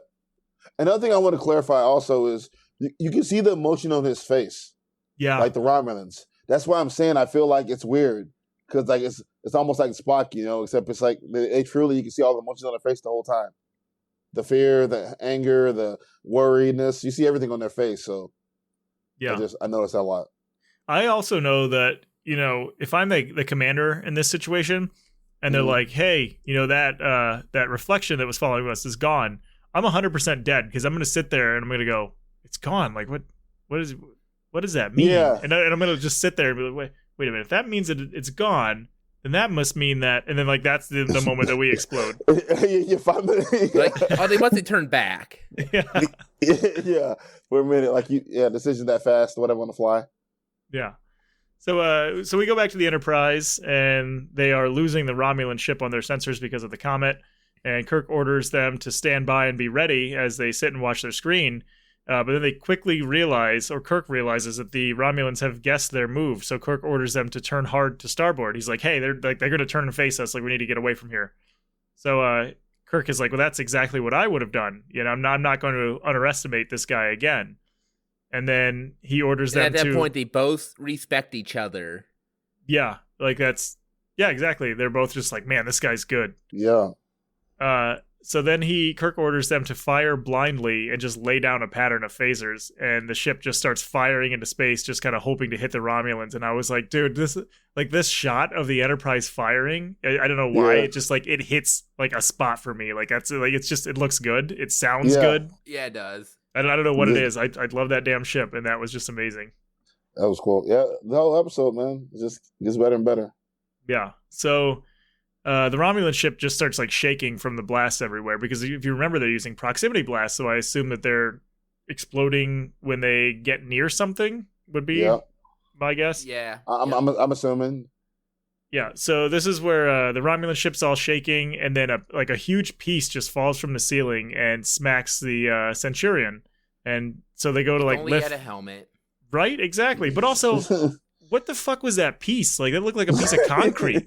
Is there the inside of the ship made of concrete? It's make this thing heavy as shit. It don't matter in space. Is the huge piece of metal that fell down and hit him?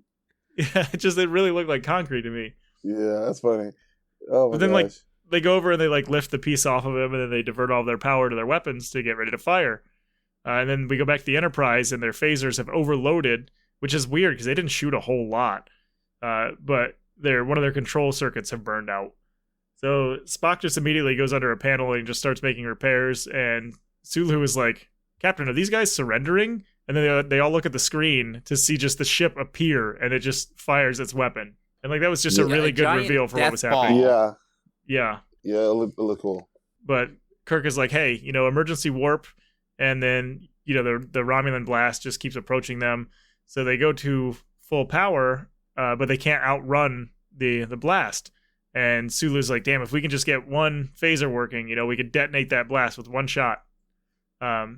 And Styles then calls out that the blast, they're going to be overtaken by it in 2 minutes. And I was like, Jesus, dude, that thing like vaporized an asteroid. Like that's overkill for the Enterprise. Like they'd be toast. For real. So Spock says that it's impossible to get the phasers back online. And Kirk, like some guy comes by and Kirk like hands him off this like little tablet thing. And he's like, hey, feed that into the space recorder and jettison that immediately. So he's already like, hey, we're screwed. Like we're not going to survive this. We need to get record of this out. Yeah, we're going to die here. Yeah, which was weird for him.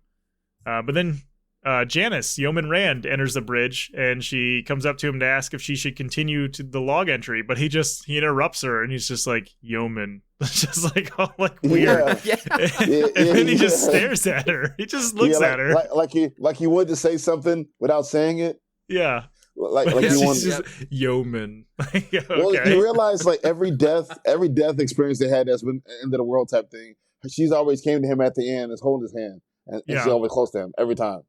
Like they have a relationship or something that they can't talk about, but every time there's always an end of the world thing, they seem to be right next to each other. She's always holding him close, or holding his hand or something. Yeah, and at this point, I'm just like, just make out with her already, dude. Like you think you're about to die, like just do it. No. Yeah, no one's gonna say anything. You're the captain. Yeah. You can just order them all to forget it. Yeah.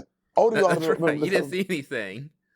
I didn't see nothing. That's right. It makes me wonder if they don't have a past that they're just slowly telling over all these episodes. Like eventually there'll be an episode where they review their acknowledge that something happened between the two of them at the Christmas party. Remember? Yeah, no, that was with Helen. Oh, my bad. Maybe he had a lot of fun that day. Yeah, he went to more than one party. Yeah, he's Captain Kirk. Yeah. So then he just tells her to keep doing the log entries, and Sulu is like, "Hey, we got 10 seconds to impact," because he loves timepieces, and Sulu then notices that the blast was dissipating, and Kirk is like, "Oh man, it's gotta hit, like it must have a range limit then." So Sulu starts counting down from 5 seconds to impact, and then that's when Janice is just basically holding on to Kirk for dear life. So the blast hits them, and then the Enterprise starts shaking like super violently, and everybody just gets thrown to the ground. And Kirk's just like, "Oh, it does have a limited range. Like we're okay." Yeah, we made it. Yeah, like it wasn't that bad. Actually, we should do that again. The one thing though, it's like so the Kirk knew that he put in his head information he needs to know to finish at the end. Right. Like he said, like, oh, he had limited range. Okay, good. I'm glad I know that now. That's one more thing I know. He put it in his head for later on when he comes up with his plan. Here's what's stupid after that scene, though. Spock's like, oh, hey, the phasers are working again, like 5 seconds after they got hit. Yeah. Like, they won't fire in that 2 minutes, but 2 minutes and 10 seconds, they're good to go. Well, I mean, the Enterprise really is just a big piece of electronics, and everybody knows that sometimes in order to get an electronic to work, you have to beat the shit out of it. So that's why it started working again. That's true. Fair enough. Yeah, so if your TV remote don't work, smack it a couple times. It'll work. Enterprise is just a big remote. Yeah, so Spock announces that the phasers are operational, and he announces that the intruder has returned to their old course, so he thinks that maybe they might think that the Enterprise was destroyed. And Kirk is like, well, I wouldn't make that assumption, so I don't think that, they would either. And then he orders Sulu to just keep following them. So back on the Romulan ship, the commander is caring for the Centurion, who had a piece of concrete dropped on his head. And one of the crew announces that the reflection that was following them has returned. So the commander then orders them to activate their cloak, but the crewman's like, hey, we can't do that. We're low on fuel. And the commander's like, well, just do it anyway. Go do it. So then they kind of wonder if the Enterprise actually survived their blast. And the commander says that the Earth ship's commander isn't one to repeat a mistake. So he's like, what we just did, that's not going to work again. Like, this guy's not an idiot. So we go back to the Enterprise, and Spock actually, it's a really weird scene because Styles is just sitting at his navigation panel, and Spock just comes up and approaches him from behind, just kind of leans over him, and then Styles just shoots him a dirty look. Yeah, puts his arm around him. Yeah. Yeah, and Styles just gives him a dirty look, and he's just like, okay, we're going to be entering the neutral zone in a minute. Spock's just, you think that he did that on purpose too? He's like, I'm going to go screw with this guy. I know he hates me, so I'm just going to go hang out. I'm going to get right next to him, what's going on? He's like, he didn't even say anything. He didn't do anything. Yeah, he just looked over his shoulder. I'm in charge of you. See what's going on. Hey, he's got a sense of humor. He just doesn't show it. Oh, yeah. I see. Yeah, well, he does with Bones every now and then. That's true. He does. Yeah. Yeah. So then McCoy asks, he's like, well, are we going to violate the treaty? And Spock is like, well, the Romulans already did. And yeah, they did. So Bones says that, once we're inside, the neutral zone, the Romulans can then claim that, that we're the aggressors, basically. Which was a smart thing to say, because I didn't think about that until he said it. Yeah, the whole thing could just be a trap. Yeah, I didn't think about that until they said it. Oh yeah, as soon as we go in there, they could just shoot it. Oh yeah, no, they came in here after us, et cetera, et cetera. So don't mind the 4 bases that were just destroyed. Yeah, yeah. Allegedly, they could have been like, oh well, you guys had issues and you guys destroyed them to trick us. There's 4 other asteroids hit those asteroids and just obliterated them. Yeah. It's if you guys ever play pool and you see, when you break. They just started bouncing off each other and everything. What the hell? What the hell? Yeah. Yeah. So Kirk is like, no, we're going to get these guys while they're still on our side of the neutral zone. And he orders Sulu to go full ahead to maximum warp. And it's great that he's just like, no, we're chasing these guys. Let's just go. That's it.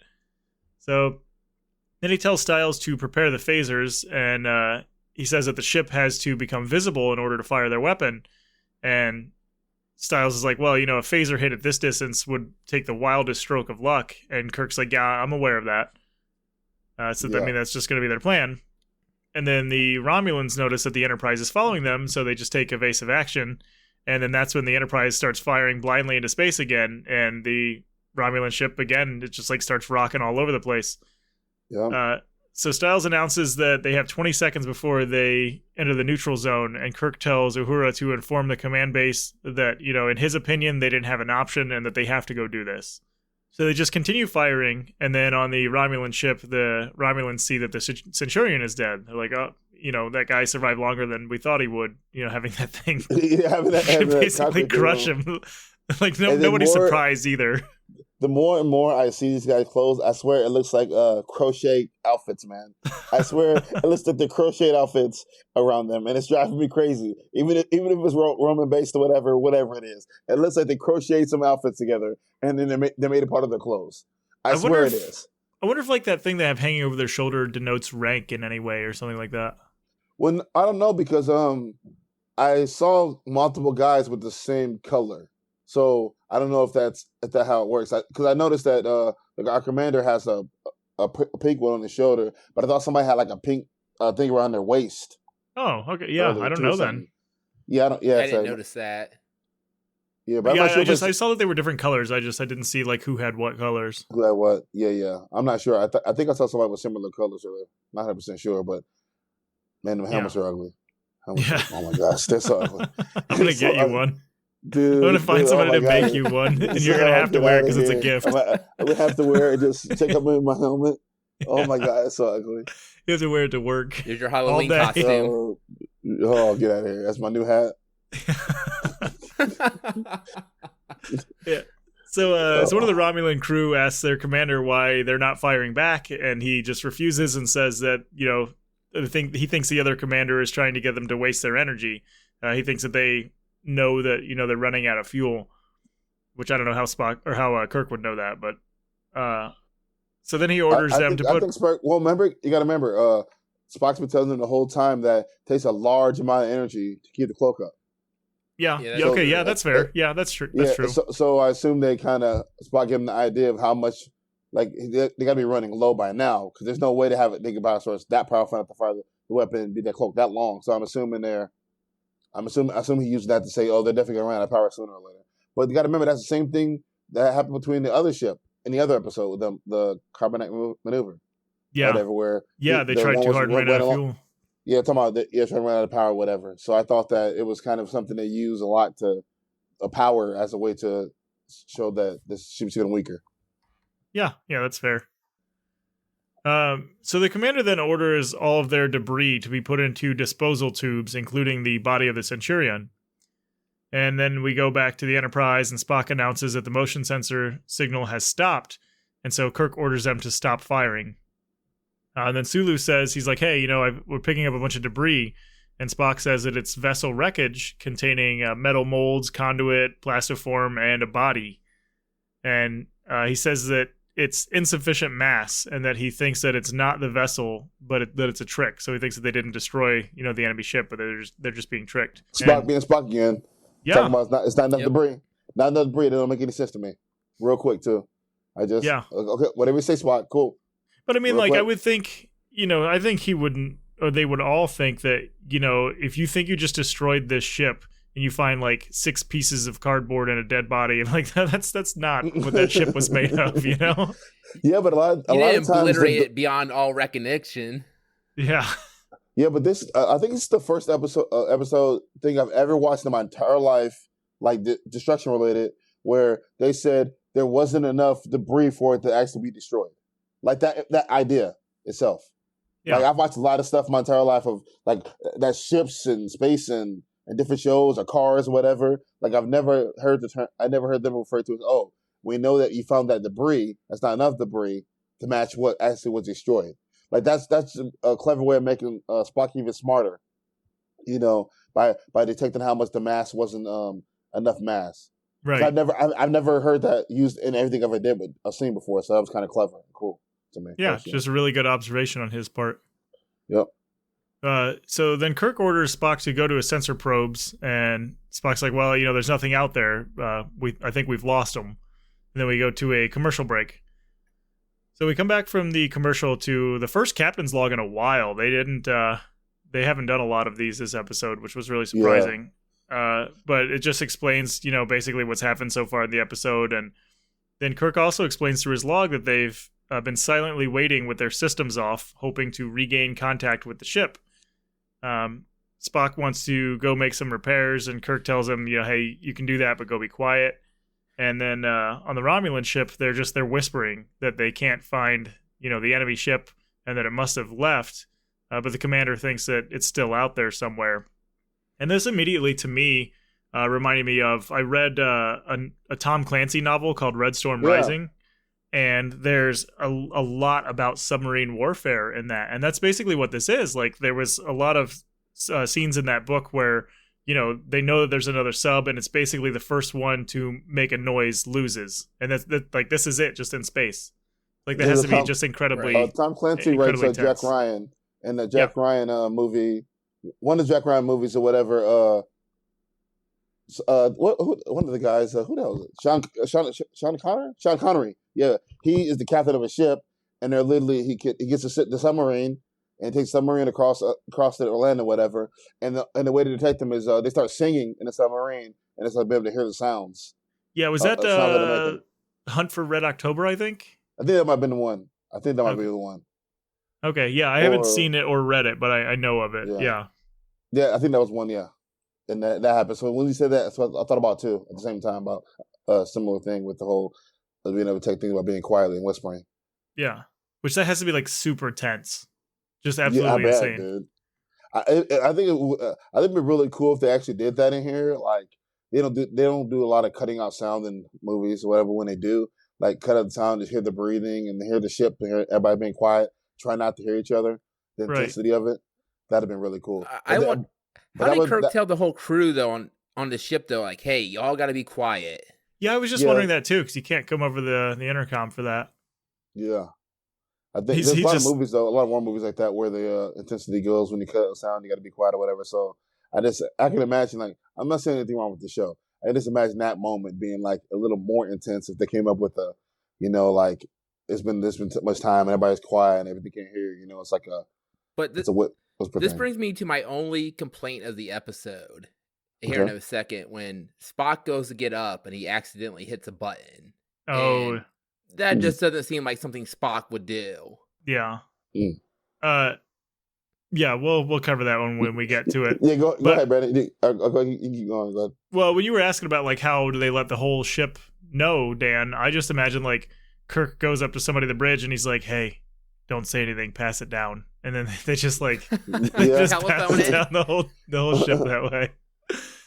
So yeah, we actually get at this point we get a supplemental captain's log explaining that they've been motionless for 9 hours and 47 minutes, which is absolutely grueling. Yeah. And Kirk is in his quarters at this point, and when Yeoman Rand enters to see if he wants anything from the galley, you're like, "Hey, you want some coffee or whatever?" And he's like, "Yeah, I'll take some. Just take it to the bridge because I'm going to be there momentarily." And then the little moment that they could have had gets interrupted when McCoy enters, and Yeoman Rand leaves, and Kirk's like, "Man, I wish I was on a long sea voyage somewhere where I have no responsibility." So like the stress of this whole thing is starting to get to him. Yeah, and, because you got to think about it. It's like this is a war. It's like a galaxy war that he's trying to avoid. Yeah, he's like, it's not the normal like intensity of just like him and his crewmates. It's like if I'm wrong about this, then the repercussions could be for centuries. Yeah, but countless potentially millions of lives. I mean, hell, with the way that the Romulans, their weapons they've shown, like this could be the end of the human race if they screwed up. Yeah, for real. The weapon's real strong. I'm saying. Yeah, but so he says like, he's like, when I look around and I see the people on the bridge and they're all waiting for me to make the next move, and he asks McCoy, he's like, "What if I'm wrong?" And so McCoy starts to try to answer, but Kirk interrupts him, and he's like, I don't expect an answer to that, and he goes to exit the room, and so McCoy grabs Kirk by the shoulder, and he's like, "Yeah, I do have something to say that I seldom get to say to a customer," but he like really hesitated to say customer, which is weird because he doesn't really have customers. Like nobody's paying him for his service, I guess. Yeah, nobody's paying him for his drinks. Because when he's a customer, I think he's referring to he always comes. He always making a drink. Yeah, so I think. Yeah, I wonder if this is like he's bartender McCoy and not Surgeon McCoy right now. Yeah, that's kind of what I thought in my head immediately. Yeah, that's a good point. Yeah, see, you always pick up on that stuff. I don't pick up on any of that stuff. I'm glad we get to talk about this though because it adds another layer. Like it makes stuff, that it makes the show that much better. Yeah, for real. When you guys see this stuff that I don't. But yeah, he says in this galaxy there's a mathematical probability of 3 million Earth-type planets, and in all of the universe 3 million galaxies like this one, and in all of that and perhaps more, only one of each of us. And he says, "Don't destroy the one named Kirk," which is like that's a hell of a good little speech. It was a great line. Yeah. Just like basically whatever you do, you. Yeah, exactly. Whatever you do, just do Kirk. Like what would Kirk do, and just whatever you say, we're going with it, and then we'll live the consequences afterwards. And then like Kirk just kind of gives him like it's a very slight little. Like almost a smile, like one corner of his mouth moves up slightly, and then he just walks away. I think he touches him on the shoulder, whatever, like thanks or something like that. I think he does that, and then when he's walking out too, he gives him like a shoulder touch, like thanks, bro. I'm glad to hear that, and then just goes in. And like this scene in any other episode would have been amazing, but like the fact that it's in this episode just really kicks this one up even more for me. Like it's stupid. It's just I agree. It's stupid how good this is. Yeah, I don't know who wrote this. I never even looked up. I didn't think about that. But I wonder how many other episodes they wrote too, and if they're just as good as this is. Yeah. So they go back on the bridge, and this is where Spock is making the repairs, and the crew's just kind of hanging out in silence. And then he goes to get up, and he gets up from underneath the console, but he grabs the top of it and like hits a button or a switch, and it starts a really loud alarm. Which that's. I feel like you're right, Dan. That's very un-Spock-like. I just didn't buy this part of the scene. Like, Spock would know better than to do that. Yeah. Like, I guess it being Spock is the issue, technically, because if it had been Stillman's goofy ass, we'd be like, oh, yeah, it's Stillman. What idiot. Oh, yeah, the Styles. Yeah. Styles. It'd been Styles. Like, oh, who cares? Like, it's Styles. Nobody would care. Like, okay, he's the idiot. We don't care. If it had been Sulu, we might feel the type of way, like, oh my gosh, but or somebody else in the crew. But it was Spock, the person who never makes mistakes. It's like, yeah, he makes a mistake now. Mistake now, we never. It's just like, unless we're going to say that it should have been something more random, like someone forgot and just flushed the toilet. Like, oh shit, I just do this all. The only thing I can say is, by doing that, they say, okay, even Spock is fallible. Like, in his moments, even Spock can make a mistake. Yeah. Like, if that's what they're going for, then that's what I got that idea of it. I'm not sure though. Like, at this moment, it was just a bad mistake. Yeah, it's so intense that even Spock actually made a mistake right now. That's how the intensity is even drawn up even more. Because even Spock can be infallible. So like, that's what I got from it. Even though I know it shouldn't be Spock. I thought, okay, if Spock making a mistake, then obviously this is so intense it even bothers Spock. So that's, and I wonder too, like, so for this entire episode, Styles has hated Spock, and he's like, I don't trust this guy. I think he's a spy. This is his one time to go, see, he's doing it on purpose. Like, he did that on purpose so that they would find us. And he doesn't say shit. He doesn't say a damn thing. Be like, see, I knew he was a spy. Like, if he didn't said that, I'd have been on your side then. Like, I knew he was a spy. Look, he wants them to kill us all. Like, yeah, and he didn't say shit. If he would have done that, though, what comes later on in the episode would have been made that much better. Right. The resolution that would end up happening. Yeah. Yeah, you're right about that. I think that he should have. I think it was kind of weird that he didn't say, oh, look, he's done on purpose. It's a spy. Like, I'd have said that immediately, and that would have made everything else even more intense at the end. Like, yeah, I told you. He's trying to get us all killed. He's one of them. Like, I could just, he's one of them. Like, that was surprising. I wonder if maybe, I mean, I very highly doubt it, but I wonder if, like, that's something that got cut or something, and then they just left the Spock panel part in is how they got revealed. I don't know, because Spock gets up like, oh, that's my B.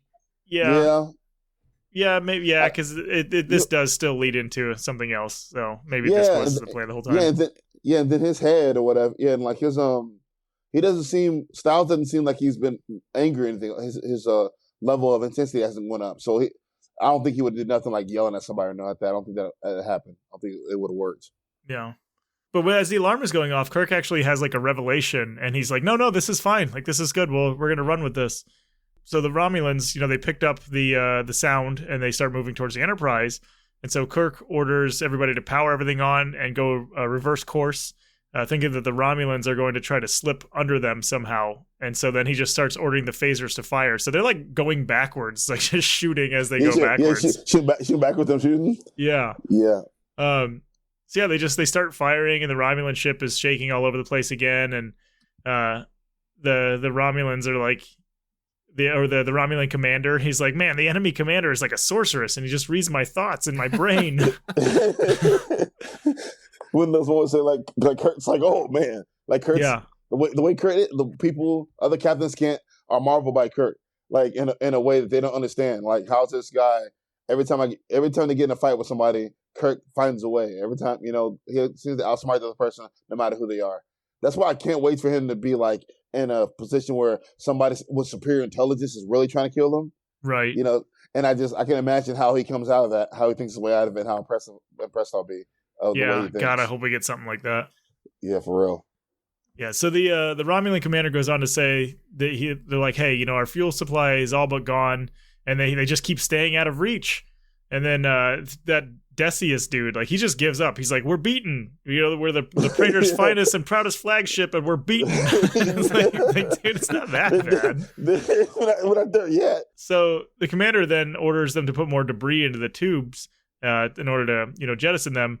And he's like, hey, do we have any of those old-style nuclear warheads laying around in, like, a junk drawer or anything? And Decius is like, we do have some of those. Yeah, he's like, we got those, but they're just for self-destruction. And so the commander's like, put that shit in a tube, like, set it with a proximity fuse and pump that thing out of here. So we go back to the Enterprise, and Sulu advises Kirk that there's more wreckage. And so Kirk is like, all right, let's stop shooting. It's like something doesn't seem right. And Spock says that in the debris, the debris in his scanner is the same type as before, except it has one metal-cased object. And then Kirk orders the helm to move over and fire the phasers. And I'm like, Yeah. Like what did he think was in the metal container that he's just immediately wants to fire on it? No, I think exactly what he thought it was, a bomb, and he wants to blow it up immediately instead of letting it come get toward them, closer to them, and blow up. Okay, yeah, and he probably just didn't expect it to be like a centuries-old nuclear explosion. Yeah, whatever it was, I think he knew it was a bomb. He said, "Yo, blow it up immediately before we get any closer to it," because he knew they couldn't survive if they got any closer. Okay, yeah, and that's probably why he ordered them to move and then fire. Okay, yep. Yeah, that makes sense. So yeah, but they do fire, and then there's like a huge explosion, and everybody in the Enterprise gets thrown to the floor, and all of the lights go out, which was actually a really good scene. Like normally they kind of were shaking around on the ship. Feels really like cheesy, but in this whole episode, it's been great. Also, did you guys notice that like the coloring and the lighting for this episode is different? Yeah, see, I thought it was different because I was watching it on different TV. But yeah, I noticed it's a little brighter, maybe. I thought that like everything was like dimmer for me. Like lighting, like everything seemed more serious for me. Oh, again, well, I noticed it seemed like when they would focus like on Kirk, like there'd be shadows, but they'd be above and under his eyes. Yeah, that happens all the time. Actually, by the way, anytime there's a it does, scene, but it seems like this episode they really emphasized on it. Yeah, I get what you're saying. Yeah, so yeah, there's the explosion, lights go out, they all fall over, and then the Romulans start celebrating their victory, and the commander's like, "Yeah, we're going home," but Decius says that he's like, "Hey, they're at our mercy." And, do I need to remind you of your duty? Which is funny because the guy that was just, 2 minutes ago was like, we're screwed. We're dead. Yeah. So we go back to the Enterprise and McCoy tells Kirk that they have 22 casualties so far. And it's mostly radiation burns, which is insane because we haven't had an Enterprise crew member die in 6 episodes. And now the death toll goes from 18 to 40.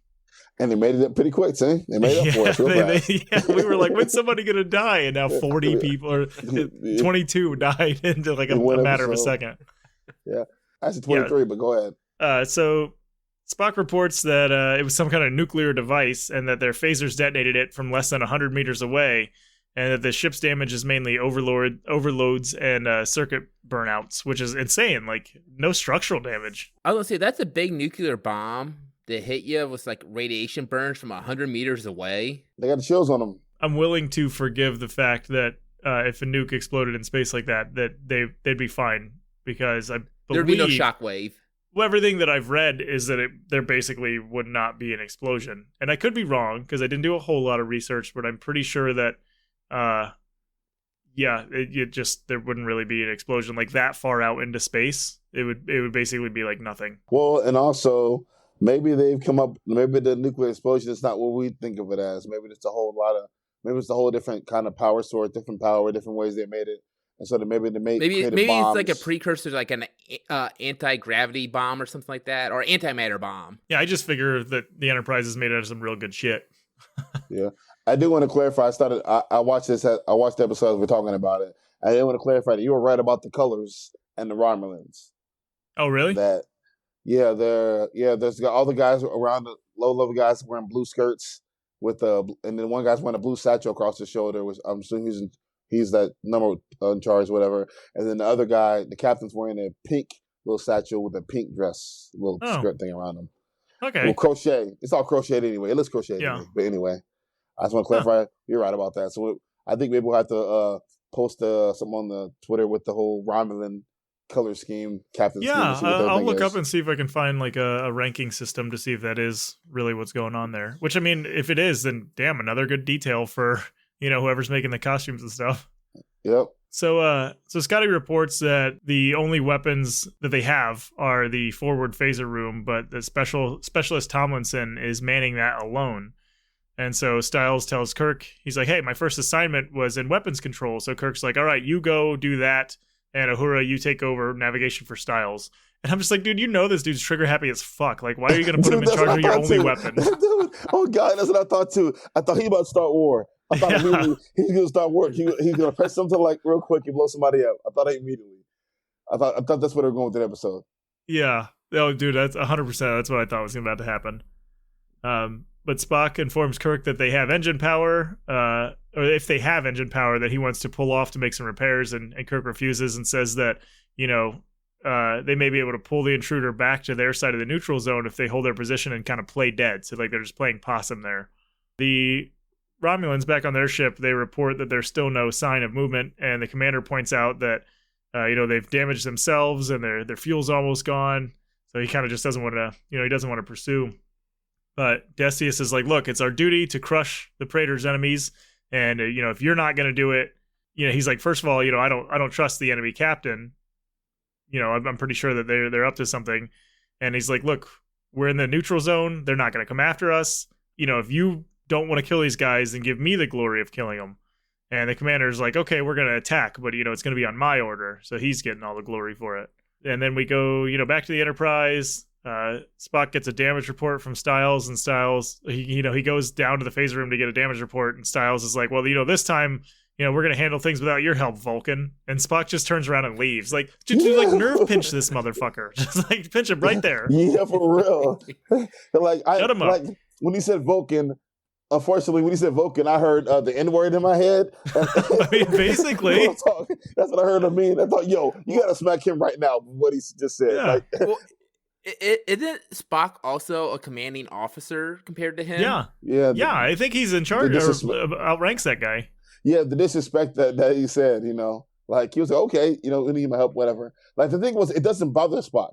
Like, yeah, Spock, he just leaves. Like, I wish I had Spock's patience in life, because somebody calls me the N-word, I'm knocking them out. So, like he's they called him a Vulcan. He kind of just like, yeah, and he was like I ain't worried about that. I got other things to worry about. So it's just he's probably like, how is calling me a Vulcan an insult? Yeah, yeah, he's probably what I am. He's just totally cool that he's like, all right, less for me to do, and then just leaves. Yeah, he's like, yeah, well, I am a Vulcan. He's like, all right, human. You're right, Dan. I didn't think of it that way. I'm thinking logically, like, yeah, okay, I'm a Vulcan, okay, and whatever, bye. Like, that's a good one. I didn't think about that. Yeah, so as Spock does leave, Styles notices that there's a box on the wall that's labeled Phaser Coolant Seal, and it's just shooting out purple smoke everywhere. We didn't notice that before that. We didn't know the smoke was coming out till then. So magically, The moment he closed the door, the thing just came loose and started doing all the smoke. Okay, yeah, we'll just call that one coincidence. Mm. So yeah, Tomlinson just rushes to go try to fix that problem because Styles ain't gonna do shit.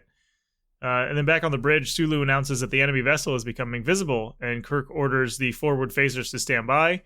And then a second later, he orders them to fire, but nothing happens. So we cut to Spock in the corridor, and he hears, hears Captain Kirk just repeatedly giving this order to fire. He's like, "Come on, fire these things, fire!" And he notices nothing's going on, and he turns and he rushes back into the phaser control room to find that Styles and Tomlinson are on the floor, and there's just purple smoke everywhere. So Spock enters the room, and he goes to the phaser control and just fires the phasers. Do you think that he was unaffected by any of that because he's a Vulcan? Like, does his superior physiology? I'm assuming that's how I kind of took it at the end of the episode, seeing that he wasn't in med bay being treated for anything. I assume he either held his breath or it doesn't bother him. They didn't explain it either way. Either way, I kind of thought I stepped it either way. They didn't explain it to me, so I just assumed he's better. So I thought about he probably held his breath. He's in there hitting the button like, yeah, that's because I'm a Vulcan. I ain't no pussy. This shit ain't hurting me. He's like, do this without my help. Look at you down there on the floor, and gives him a little kick. Yeah, you're gasping for air. What can stop Spock? At this point, why not just fire him out into space towards the other ship and just let him grab a hold of it when he gets there and just wreck it. Like Superman. He's basically a Terminator. A Spock torpedo. Oh my god. Yeah. Kirk's like, load the Spock pedo. And the Spock's just over there like, oh, not again. I did it all myself. I should be the captain, but you're not. Oh, whatever. Yeah, so then they fire the phasers, and then the Romulan ship shakes as it keeps doing, and everybody gets thrown down onto the floor, and then the debris from the ceiling and all that just starts falling all over them, which they've lost a lot of debris. I can't believe there's anything above them still. For real, right? But the crew of the Enterprise watches on their screen as the enemy ship starts to just kind of float away. So it looks like it's lost power. It's just kind of floating away into space. And so Kirk orders Sulu to prepare to move to the enemy ship, and he tells Uhura to open some ship-to-ship communications. So she does that, and they get a view of the inside of the Romulan ship as the Romulan commander turns and faces the screen to address them. And Kirk says, hey, we're standing by to beam survivors aboard our ship. And the Romulan commander refuses, and he's like, no, that's not our way. That's not how we do stuff. I wanted some guy in the background to go like, don't listen to him. Take me. Yeah, he's like, that's totally our way. Please save us. The irony, once again, of the captain being the only one alive on the ship, the same as the other guy in the outpost. Well, he made it sound like there was other survivors on the ship when they were talking. Yeah, but you don't see anybody, though. It's just him on the bridge by himself. I'm sure other people survived elsewhere in the ship, though. Huh? I don't know. They got lower decks. Yeah. So yeah, but he says that he's like, I regret that we had to meet in this way. And he says, you and I are of a kind, and in a different reality, I could have called you friend. And I'm like, I know that quote. I did not know it came from Star Trek, but I know that's a popular quote. Yeah. Many things came from this series. Yeah, things you don't know about. A lot. Yeah, but also just like that, that's just that kind of, damn, I really wish that things weren't this way, because I bet we would have got along really great, which is kind of sad considering this guy didn't want to be in this position to begin with. Like, he was saddled by his culture and had this fight with his commander that he really grew to respect, and now he just has to die. Well, they did a good job of portraying that throughout the whole episode, of the captains kind of acknowledging without talking to each other, like, oh man, this guy's kind of a genius. He's doing exactly what I would do. Well, this is honestly the end of the Carmine maneuver again, except this time we're seeing the other guy's appreciation, but the appreciation is coming at the end when they're dying.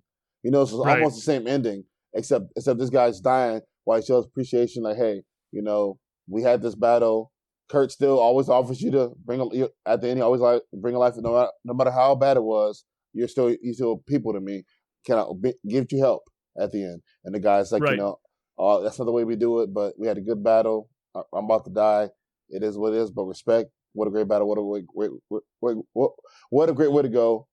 The great captain. I'm out. Yeah, like this is the point where Kirk is like, what purpose does it serve for you to die? And the commander says that, he says we're creatures of duty and that I've lived my entire life by it, and I only have one more duty to perform. And so he turns around and hits a button on the console and just destroys his own ship. Yeah, a little bit later in the sick bay, Styles is being checked on by McCoy and Spock. And he's like, I wouldn't have made it through if Spock hadn't pulled me out of the phaser room and saved my life. Now you're my buddy. Yeah, exactly. Like, I hated you until you did something for me, and now we're okay. Because, he's a typical piece of shit. Yeah. Spock should have just, pinched him on that table and then taken him back and thrown him back in the gas. It's just like, you want to go through it again, bitch? But Spock actually goes, he's like, well, I saved a trained navigator so we can return to duty. I'm capable of no other feelings in such matters. He's like, I still don't like you. He's like, I did it because I like I how had he's to. kind of a dick about it, but also trying to be humble at the same time. Like, I don't like you. I don't hate you. I don't like you. I nothing you. Like, I nothing you. Like, I saved you just because I'm supposed to do it. Yeah. I want you to do your job. That's why I saved you, pretty much. I saved you. Yeah. Yeah, and also shut up while you're doing it. So, then Kirk asks how many men they lost, and McCoy says, this is the really confusing thing, because he's like, McCoy says, well, we only lost one, and it was Tomlinson, the guy who was going to get married, and that his fiance is in the chapel. But earlier he said that there were 22 casualties. So does he mean that they only lost one person because of this incident? In the second, I think because the second for the final part, I'm assuming. Okay. Because I guess he already knew about the other 22. Right. So did we lose anybody else? To me, tone with that. It's a good point you brought up. I'm just not sure. Yeah, I'm just going to say it's 41 dead now. Because counting Tomlinson, it's 41. Works for me. Yeah. Poor Tomlinson. Yep. Went from getting married to getting buried. Which, at the beginning of the episode, I thought, man, these two lovebirds, one of them's going to die. Yeah, immediately. Yeah. I thought, my thought was, oh man, he's saving himself for marriage. He died. Yeah. Oh, darn. Poor guy. Poor soul. Oh my gosh, how did that happen? No. That was his plan the whole time. He's the one that started all The whole this time? because he didn't want to get married. Yep. He want to get married. I don't want to get married. I need to start a galactic war. Oh man, that would be an awesome backstory. Like he was a traitor. He's like, "Hey, come over and blow some shit up, so I get out of my marriage." Yeah. So at this point, Yeoman Rand enters in the room and tells Kirk that they finally got an answer from the command base and that says that they're going to support whatever decision Kirk has to make. And he just kind of smirks like, a little late for that now. Like I already did all the shit. Yeah. Yeah. So then Kirk leaves and he goes to the chapel to talk to Tomlinson's fiance. And, he starts to talk to try to console her, but, she just hugs him and he like tries to comfort her. But she says that she's all right. And then she just leaves. And then we get this really weird, but really cool ending shot of Kirk just like walking through the corridor. Walking. Yeah. Yeah. I liked that shot. Like it's just, So it was different. What I liked that they didn't do the thing that I hated, which is like all's well that ends well. It's like people died, it was a very serious situation. And then, I guess I'm just going to go do what I have to do. And that's that. Yeah, because a normal episode would have ended, that when she said, they said what you want to do, and he made that smirk and he walked up and left. Yeah. That would have been the way a different episode would have ended normally. Right. With that all's well ends well type thing. Except this time it goes further to the chapel with her crying and then with him walking out. Yeah. But yeah, that's the end of that episode. I don't know, I'm gonna pick one of you. Dan, what did you think about this? I love this episode. This is everything that I wanted in this show put in this episode. I almost feel like this is another turning point for the series. I